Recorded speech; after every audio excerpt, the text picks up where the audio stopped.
దేవుడు కేంద్రం అని మీకు అర్థమైంది. ఆయన గురించి తెలుసుకోవాలి, ఆయన కలుసుకోవాలి, ఆయనతో నడుచుకోవాలి, ఆయన చిత్తం చేయాలని మీరు అట్లా ఫిక్స్ అయ్యారు. రైట్. ఒకప్పుడు భౌతికమైన సాధన చేసుకున్న మీరు ఇప్పుడు ఆధ్యాత్మిక సాధనలోకి వచ్చారు. మీలో చిన్నలు ఉన్నారు, పసిబిడ్డలు ఉన్నారు, పెద్దలు ఉన్నారు, వృద్ధులు ఉన్నారు, స్త్రీలు ఉన్నారు, పురుషులు ఉన్నారు, అందరు ఉన్నారు. అయితే నేను ఒక మాట చెబుతా, మీరు ధన్యులు. లోకస్తుల కన్నా మీరు ధన్యులు. అయితే ఈ చదువులో అప్పటి రోజుల్లో ఏం జరిగేదంటే, ప్రవక్తలు ఇప్పుడైనా అప్పుడైనా దైవ సేవకులు చేయాల్సింది అదే.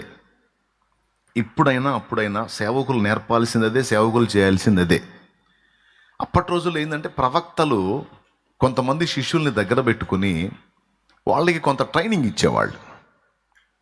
ట్రైనింగ్, ఇప్పుడు బైబుల్ ట్రైనింగ్ ఉంది చూడు, అట్లాగే అప్పట్లో ట్రైనింగ్ ఇచ్చేవాళ్ళు. అయితే బైబుల్ ట్రైనింగ్ కాదు. అప్పుడేదో కొద్దిపాటి ధర్మశాస్త్రంలోని కొన్ని విషయాలు ఉన్నాయి, పూర్తి బైబిల్ అయితే రాలేదు. మోషే ధర్మశాస్త్రం, మరికొన్ని విషయాలు.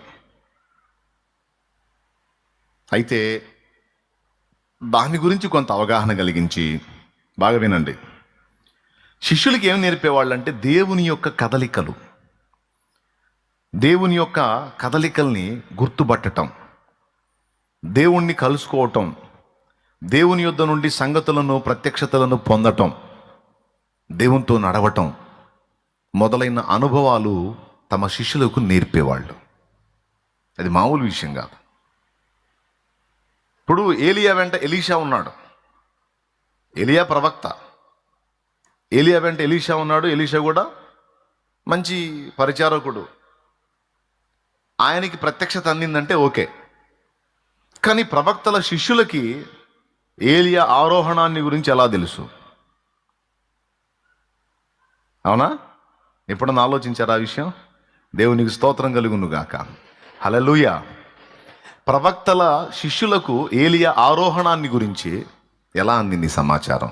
వాళ్ళు ఎలీషా దగ్గరకు వచ్చి, ఈరోజు దేవుడు నీ గురువును ఆరోహణం చేయించబోతున్నాడు, అంటే సజీవంగా ఎత్తుకోబోతున్నాడు, నీకు తెలుసా అని వాళ్ళంటే, ఎలీషా అన్నాడు, నాకు తెలుసులే అన్నాడు. అసలు వీళ్ళ వ్యవహారం ఏంది? ఎవరికి వాళ్ళు గుట్టుగా తెలుసుకొని సైలెంట్గా ఉన్నారు. నేను ప్రవక్తల శిష్యులకి ఈ సంగతి ఎలా తెలిసిందంటే, ప్రవక్తలు నేర్పారు. ఏ రోజు భూమి మీద దేవుడు ఏ కార్యాలు జరిగించబోతున్నాడో, దేవుడు ఎలా కదులుతున్నాడో, దేవుడు ఎలా తన పనులు భూమి మీద నెరవేరుస్తున్నాడో ఆ విషయాలను గుర్తుపట్టడం అనే అద్భుతమైన సాధన ప్రవక్తల శిష్యులు చేసి ఉన్నారు.